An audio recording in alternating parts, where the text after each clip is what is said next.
ಕೇಂದ್ರ ನಿರಂತರವಾಗಿ ಸಾಹಿತ್ಯಿಕ ಸಾಮಾಜಿಕವಾದಂಥ ಕಾರ್ಯಕ್ರಮಗಳನ್ನು ಮಾಡ್ತಾ ಬರ್ತಾ ಇದೆ. ಈ ಸಲ ಯಶೋಧರ ದಾಸಪ್ಪ ಪ್ರಶಸ್ತಿಯನ್ನು ನನಗೆ ನೀಡುವುದರ ಮೂಲಕ ನಾವು ಉತ್ತರ ಕರ್ನಾಟಕದವರು ಬೆಂಗಳೂರವ್ರನ್ನ ಪರಿಗಣಿಸೋದಿಲ್ಲ ಅಂತ ತಿಳ್ಕೊಂಡು ಪದೇ ಪದೇ ಹೇಳ್ತಿರ್ತೇವೆ. ಆದರೆ ರಾಮೇಗೌಡರು ಭಾಳ ಪ್ರೀತಿಯಿಂದ ಈ ಪ್ರಶಸ್ತಿಯನ್ನು, ಭಾಳ ದೊಡ್ಡವರ ಹೆಸರಿನ ಪ್ರಶಸ್ತಿಯನ್ನು ಭಾಳ ಸಣ್ಣವರಿಗೆ ನೀಡುವುದರ ಮೂಲಕ ನನಗೊಂದು ಗೌರವವನ್ನು ಕಲ್ಪಿಸಿಕೊಟ್ಟಾರೆ.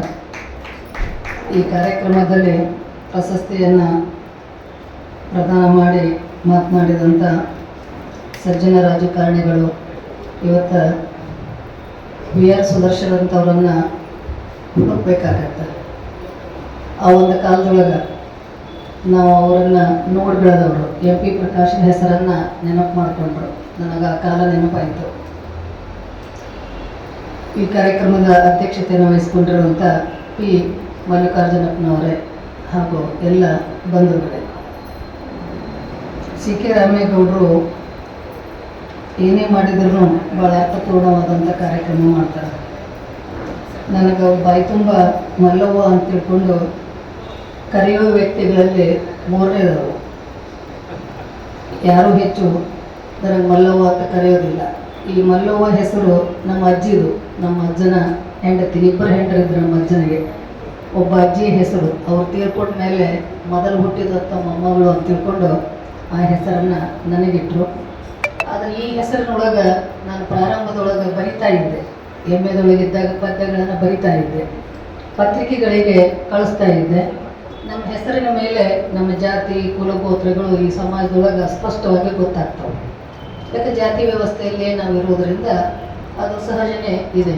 ಹೀಗಾಗಿ ಮಲ್ಲವ್ವ, ಶಂಕರಪ್ಪ, ಗಿಂಟಿ ಅಂತ ತಿಳ್ಕೊಂಡು ಬರೋದು ಪದ್ಯಗಳನ್ನು ಕಳಿಸಿದ್ರೆ ಅವಾಗ ಹಿಂದಕ್ಕೆ ಅದಕ್ಕೊಂದು ಮತ್ತೊಂದು ಇದನ್ನು ಇಟ್ಟು ಕಳಿಸಿದ್ವಿ, ಕವರ್ ಇಟ್ಟು ಕಳಿಸ್ತಿದ್ದೀವಿ.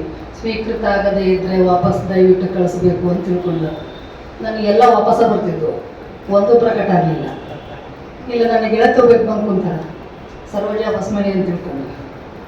ಒಂದು ಸಲ ನನ್ನ ಪದ್ಯ ಈ ಥರ ಬಂದಾಗ ನನ್ನ ಹೆಸರನ್ನು ಮಲ್ಲವ್ವ ಇದ್ದಿದ್ದನ್ನು ಮಲ್ಲಿಕಾ ಅಂತ ತಿಳ್ಕೊಂಡು ಚೇಂಜ್ ಮಾಡಿದಂಥ ನನ್ನ ಗೆಳತಿ ಇಲ್ಲೇ ಅದ.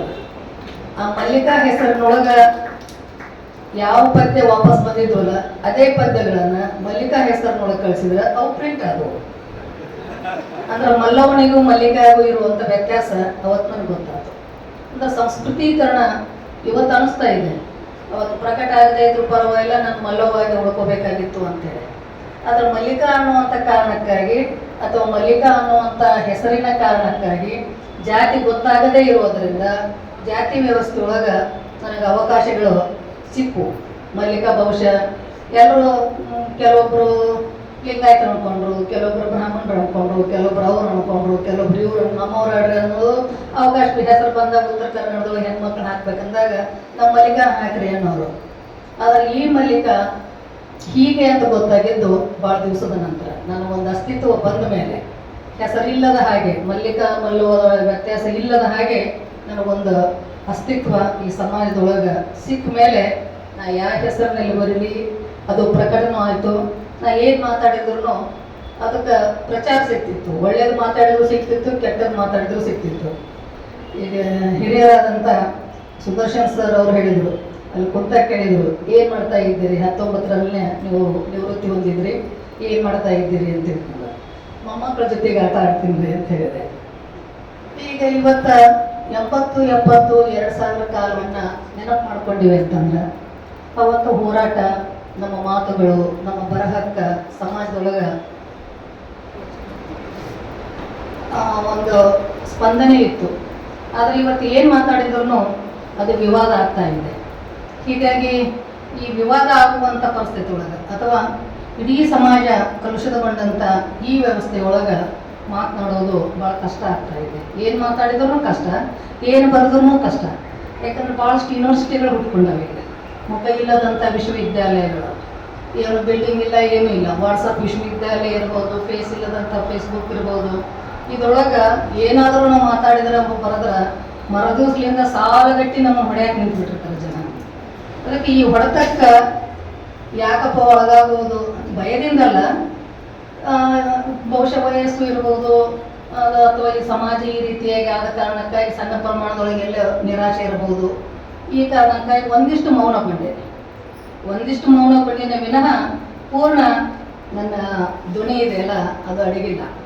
ಅದರಲ್ಲಿಯೂ ಯಶೋಧರ ದಾಸಪ್ಪ ಅವ್ರ ಬಗ್ಗೆ ಓದುವಾಗ ನನಗೆ ಬಹಳಷ್ಟು ಸಂತೋಷನೂ ಆಯಿತು ಮತ್ತು ಅಭಿಮಾನ ಅನಿಸ್ತು. ಆ ಕಾಲದೊಳಗೆ ಸ್ವಾತಂತ್ರ್ಯ ಪೂರ್ವದೊಳಗೆ ಗಾಂಧೀಜಿಯವ್ರ ಜೊತೆಗೆ ಸ್ವಾತಂತ್ರ್ಯ ಹೋರಾಟದ ಅವನ ಕರೆ ಇತ್ತಲ್ಲ, ಅದಕ್ಕೆ ಮನಸಾರೆ ಹೋಗೊಟ್ಟು ಹೋರಾಟ ಮಾಡಿದಂಥ ಧೀಮಂತ ಹೆಣ್ಣು ಮಗಳು. ಅವ್ರು ಒಳ್ಳೆಯ ಮನೆತನದಲ್ಲೇ ಬಂದವರು, ಬಹಳ ದೊಡ್ಡ ಮನೆತನದಿಂದ ಬಂದಂಥ ಹೆಣ್ಮಗಳು ಸ್ವಾತಂತ್ರ್ಯ ಗಾಂಧೀಜಿಯ ಆದರ್ಶಕ್ಕೆ ಮಾರು ಹೋಗಿ ಆ ಒಂದು ಧ್ವಜ ಹೋರಾಟದೊಳಗೆ ಅವ್ರು ಎಂಥ ಒಂದು ಪಾಲ್ಗೊಂಡಿದ್ರು. ಎಲ್ಲ ಹೆಣ್ಮಕ್ಳನ್ನ ಕರ್ಕೊಂಡು ಅಲ್ಲಿ ಭಾಗವಹಿಸುವಂಥದ್ದನ್ನು ಮತ್ತು ಮೈಸೂರು ಭಾಗದ ಹೆಣ್ಮಕ್ಳಿಗೆ ರಾಜಕೀಯವಾಗಿ ಸಂಘಟಿತವಾದಂಥ ರೀತಿ ಒಳಗೆ ಭಾಳ ದೊಡ್ಡ ಪ್ರಮಾಣದೊಳಗೆ ನಾಲ್ವಡಿ ಕೃಷ್ಣರಾಜರ ಅವಧಿ ಆಗಿತ್ತು ಮತ್ತು ನಿಜಲಿಂಗ ಸ್ವಾತಂತ್ರ್ಯ ನಂತರ ಸ್ವಾತಂತ್ರ್ಯ ಪೂರ್ವ ಎರಡೂ ಕಾಲದೊಳಗೆ ಸಂಘಟನೆಯನ್ನು ಮಾಡಿದಂಥ ಭಾಳ ಅಪರೂಪದ ಹೆಣ್ಣುಮಗಳು. ಅವರನ್ನು ಕರ್ನಾಟಕದ ಕಸ್ತೂರ್ಬಾ ಅಂತ ತಿಳ್ಕೊಂಡೂ ಕರೀತಾರೆ. ನಾವು ಗಾಂಧೀಜಿಗೆ ಕಸ್ತೂರ್ಬಾನ ಗಾಂಧೀಜಿ ಹೆಸರಿನೊಳಗೆ ಕಸ್ತೂರ್ಬಾ ಅಡಿಗೆ ಹೋಗ್ಬಿಟ್ಟಾಳ. ಗಾಂಧೀಜಿಯ ಅಬ್ಬರದೊಳಗೆ ಕಸ್ತೂರ್ಬಾ ಅಡಿಗೆದ ಹಾಗೆ ನಮ್ಮ ಕಸ್ತೂರ್ಬಾ ದಾಸಪ್ಪರ ಹೆಸರಿನೊಳಗೆ ಅಡಿಗಿಲ್ಲ. ಅವರು ಸ್ವತಂತ್ರವಾದಂಥ ವ್ಯಕ್ತಿತ್ವವನ್ನು ಉಳಿಸ್ಕೊಂಡು ಅವರದೇ ಆದಂಥ ರೀತಿ ಒಳಗೆ ಅದು ಯಾಕೆ ಅವ್ರು ಸ್ವತಂತ್ರ ಹೆಸರು ಉಳ್ಕೊಂತು ಅಂತಂದ್ರೆ, ನಿಜಲಿಂಗಪ್ಪ ಅವರ ಅವಧಿಯಲ್ಲಿ ಅವರು ಕೇಂದ್ರ ಸಚಿವರಾಗಿದ್ದರು, ಕೇಂದ್ರ ಸಂಪುಟ ಸಚಿವರಾಗಿದ್ದರು, ಅದು ಸಮಾಜ ಕಲ್ಯಾಣ ಇಲಾಖೆಯ ಸಚಿವರಾಗಿದ್ದರು. ಅವರು ಬಾಣ ನಿಷೇಧದ ಬಗ್ಗೆ ಒತ್ತಾಯವನ್ನು ಮಾಡಿದಾಗ ಸರ್ಕಾರ ಒಪ್ಕೊಳ್ಳಿಲ್ಲ. ನಿಜಲಿಂಗಪ್ಪವರಿಗೆ ಅದನ್ನು ಮಾಡಲಿಕ್ಕೆ ಸಾಧ್ಯ ಆಗಲಿಲ್ಲ. ಅದಕ್ಕಾಗಿ ಅವರು ತಮ್ಮ ಮಂತ್ರಿಗಿರಿಗೆ ರಾಜೀನಾಮೆಯನ್ನು ಕೊಟ್ಟಂಥ ಧೀಮಂತ ಮಹಿಳೆ. ಇವತ್ತು ಜಗ್ಗಾಡಿ ಕಸ್ಕೊಂಡ್ರೂ ಕೊಡೋದಿಲ್ಲ. ಆದರೆ ಅವತ್ತು ಒಂದು ತಾತ್ವಿಕ ವಿಚಾರಕ್ಕಾಗಿ ರಾಜೀನಾಮೆ ಕೊಟ್ಟಂಥ ಒಬ್ಬ ರಾಜಕಾರಣಿ ಅನ್ನುವಂಥದ್ದನ್ನು ನೆನಪು ಮಾಡಿಕೊಂಡಾಗ ಅದನ್ನು ಓದುವಾಗ ನನಗೆ ರೋಮಾಂಚನ ಆಗ್ತಿತ್ತು. ನಾವು ಅಂಥವರನ್ನು ಈ ಕರ್ನಾಟಕ ಕಂಡೈತಿ. ಇವತ್ತು ಇಂಥವ್ರನ್ನು ನೋಡಕತ್ತೀವಲ್ಲಪ್ಪ ಅನ್ನುವಂಥದ್ದು ದುರಂತ ಆಗ್ತದೆ. ಇವತ್ತಿನಿರುವಂಥ ರಾಜಕಾರಣಿಗಳನ್ನು ನೋಡೋದು, ಕುರ್ಚಿ ಬಿಟ್ಟಿದ್ದೀರಪ್ಪ ಇದ್ದೀರಪ್ಪ ಅಂತ ತಿಳ್ಕೊಂಡು ಏನು ಕೈ ಹಿಡೋದು ಜಗ್ಗಾಡಿದ್ರು ಯಾರು ಹಿಡಿಯಂಗಿಲ್ಲ, ಸಿಕ್ಕರು ಸಾಕಪ್ಪ ಅನ್ನುವಂಥ ಈ ಹೊತ್ತಿನೊಳಗೆ ಸಿಕ್ಕ ಕುರ್ಚಿಯನ್ನು ಒತ್ತು ತಮ್ಮ ಒಂದು ಏನು ಬದ್ಧತೆ ಇತ್ತಲ್ಲ ಅದನ್ನು ಉಳಿಸ್ಕೊಳ್ಳುವಷ್ಟರ ಮಟ್ಟಿಗೆ ಅವರು ಭಾಳ ಒಂದು ತಾತ್ವಿಕವಾದಂಥ ರಾಜಕಾರಣವನ್ನು ಮಾಡಿದಂಥ ಹೆಣ್ಮಕ್ಳು. ಸುದರ್ಶನ್ ಸರ್ ಅವರು ಹೇಳಿದರು, ನಮ್ಮ ಹಂಪಿ ವಿಶ್ವವಿದ್ಯಾಲಯಕ್ಕೆ ಸಂಬಂಧಪಟ್ಟ ಹಾಗೆ ನಾನು ಕುಲಪತಿಯಾದ ಹೊತ್ತಿನೊಳಗೆ ಇಂತಹ ಎಲ್ಲ ಸಜ್ಜನ ರಾಜಕಾರಣಿಗಳನ್ನು ವಿಶ್ವವಿದ್ಯಾಲಯಕ್ಕೆ ಬರಮಾಡಿಕೊಂಡು ವಿದ್ಯಾರ್ಥಿಗಳಿಗೆ ನಾನು ಪರಿಚಯಿಸಿದ್ದೀನಿ ಕಾರ್ಯಕ್ರಮಗಳನ್ನು. ಅಲ್ಲಿವರೆಗೂ ಆ ವಿಶ್ವವಿದ್ಯಾಲಯಕ್ಕೆ ಅದೊಂದು ವಿಚಿತ್ರವಾದಂಥ ವಿಶ್ವವಿದ್ಯಾಲಯ. ರಾಜಕಾರಣಿಗಳನ್ನು ಕರೆಯಬಾರ್ದು, ವ್ಯಕ್ತಿಗಳ ಮೇಲೆ PhD ಮಾಡಬಾರ್ದು, ಅವ್ರು ಇರಬಾರ್ದು ಇವ್ರು ಇರಬಾರ್ದು ಅಂತ ತಿಳ್ಕೊಂಡು ಬೇಲಿ ಹಾಕಿಕೊಂಡಂಥ ವಿಶ್ವವಿದ್ಯಾಲಯ. ಅದನ್ನು ಸ್ಥಾಪನೆ ಮಾಡಿದವರು MP ಪ್ರಕಾಶ್ ಅವರು ಭಾಳ ಕನಸುಗಾರರು. ಅವರಿಗೆ ನಾಟಕದ ಹುಚ್ಚು ಇತ್ತು. ಸೋತಾಗ ನಾಟಕ ಮಾಡ್ತಿದ್ರು, ಗೆದ್ದಾಗ ರಾಜಕಾರಣ ಮಾಡ್ತಿದ್ರು. ಹೀಗಾಗಿ ಅವರ ಕನಸಿನ ಕೂಸದು. ಅಂತಹ ಕನಸಿನ ಕೂಸಿನ ಒಂದು ವಿಶ್ವವಿದ್ಯಾಲಯಕ್ಕೆ ನಾನು ಕುಲಪತಿಯಾದ ಹೊತ್ತಿನೊಳಗೆ ಪ್ರತಿ ಹೆಜ್ಜೆ ಇಡುವಾಗ ಈ ಹಿರಿಯರ ನೆನಪುಗಳು ನನಗೆ ಕಾಡ್ತಾ ಇತ್ತು. ಇಷ್ಟು ದೊಡ್ಡವರು ಕಟ್ಟಿದಂಥ ವಿಶ್ವವಿದ್ಯಾಲಯದೊಳಗೆ ಡಾಕ್ಟರ್ MM ಕಲಬುರ್ಗಿ ಅಂತವರು, ಕಂಬಾರ ಅಂತವರು ಕುಂತು ಹೋದಂಥ ಚೇರ್ನೊಳಗೆ ಕುಂತಂಥ ನಾನು ಕೆಲಸ ಮಾಡಬೇಕಾದ್ರೆ ಅವರ ಹಾಗೆ ಆಗಲಿಕ್ಕೆ ಸಾಧ್ಯ ಇಲ್ಲ. ಆದರೆ ಅವರ ಆಶಯಗಳನ್ನು ಸ್ವಲ್ಪ ಆದರೂ ನೆನಪಿನಲ್ಲಿ ಇಟ್ಟುಕೊಂಡು ಕೆಲಸ ಮಾಡಬೇಕು ಅನ್ನುವಂಥ ಎಚ್ಚರವನ್ನು ಇಟ್ಟುಕೊಂಡು ನಾನು ಕುಲಪತಿಯಾದ ಹೊತ್ತಿನೊಳಗೆ ಕೆಲಸ ಮಾಡಿದೆ. ಆ ಕಾರಣಕ್ಕಾಗಿ ಸುದರ್ಶನ್ ಇವ್ರನ್ನ ಕರೆಸಿದೆ, ಆಮೇಲೆ BL ಶಂಕರ್ ಅವ್ರನ್ನ ಕರೆಸಿದೆ, ರಮೇಶ್ ಅವ್ರನ್ನ ಕರೆಸಿದೆ, ಈಗಿರುವಂಥ ಸ್ಪೀಕರ್ ಅವರನ್ನು ಕರೆಸಿದೆ.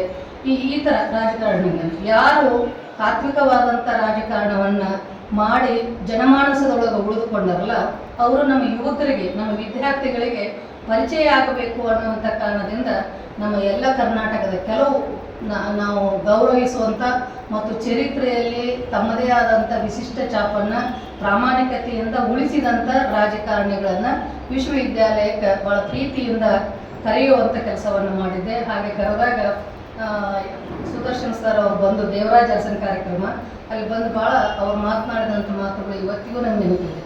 ಆದರೆ ನೀವು ಇವತ್ತು ಹೇಳ್ತಾ ಇದ್ದೀರಿ ಮತ್ತೆ ನೀವು ಚಳವಳಿಗೆ ಹೋರಾಟಕ್ಕೆ ಬರಬೇಕು ಅಂತೇಳಿ. ಇವತ್ತಿನ ರಾಜಕಾರಣಿಗಳು ನೀವು ನಮ್ಮ ಹೋರಾಟದ ಮಾತುಗಳನ್ನು ನೀವು ಸಹಿಸ್ಕೊಳ್ಬಲ್ರಿ, ಆದರೆ ಇವತ್ತಿರುವಂಥ ರಾಜಕಾರಣಿಗಳದಲ್ಲ, ಇವರು ನಮ್ಮ ಹೋರಾಟದ ಮಾತುಗಳನ್ನು ಸಹಿಸ್ಕೊಳ್ಳೋದಿಲ್ಲ. ಆದಷ್ಟು ನಮಗೆ ಅವಕಾಶಗಳು ಕೊಡೋದ ಹಾಗೆಯೇ ನೋಡ್ತಾರೆ. ನಾವು ಬೆಂಗಳೂರು ಕಡೆಗೆ ಮುಖ ಮಾಡಲಾರ್ದ ಹಾಗೆಯೇ ಇಲ್ಲಿರುವಂಥ ರಾಜಕೀಯ ವ್ಯವಸ್ಥೆ ನಮ್ಗೆ ಚೆನ್ನಾಗಿ ಗೊತ್ತಿರೋದ್ರಿಂದ ನಮ್ಮೂರ ನಮ್ಗೆ ಪಾಡಪ್ಪ ಅಂತ ತಿಳ್ಕೊಂಡು ನಾವು ನಮ್ಮೂರನ್ನ ನಮ್ಮ ರಾಜ್ಯ ಅಂತ ತಿಳ್ಕೊಂಡು ಅಲ್ಲೇ ಆಳ್ವಿಕೆ ಮಾಡಕತ್ತೀವಿ ಹೊರತಾಗಿ ಬೆಂಗಳೂರು ಕಡೆಗೆ ನೋಡೋ ಕೆಲಸ ಬಿಟ್ಟಿವಿ ನಾವು. ಇವತ್ತಿನ ರಾಜಕಾರಣದೊಳಗೆ ಹೆಣ್ಮಕ್ಳು ರಾಜಕೀಯ ಪ್ರವೇಶ ಮಾಡೋದು ಎಷ್ಟು ಕಷ್ಟ ಐತೆ ಅನ್ನೋವಂಥದ್ದು ನಿಮಗೂ ಗೊತ್ತಿದೆ. ನಿಮಗ ಪ್ರವೇಶ ಮಾಡಲಿಕ್ಕೆ ಸಾಧ್ಯ ಇಲ್ಲ ಅಂದರೆ ನಮಗೇನು ಸಾಧ್ಯ ಐತಿ ಅಂತ ತಿಳ್ಕೊಂಡು ನಿಮ್ಮಂಥ ಸಜ್ಜನ ರಾಜಕಾರಣಿಗಳು, ದುಡ್ಡು ಮಾಡಲಾರ್ದಂಥ ನಿಮ್ಮಂಥ ರಾಜಕಾರಣಿಗಳನ್ನ ಇವತ್ತು ಮೇಲ್ಮನೆಗೆ ಕಳಿಸುವಂಥದ್ದನ್ನು ಯಾವ ಪಕ್ಷಗಳು ಮಾಡೋದಿಲ್ಲ. ನಿಮ್ಮಂಥ ರಾಜಕಾರಣ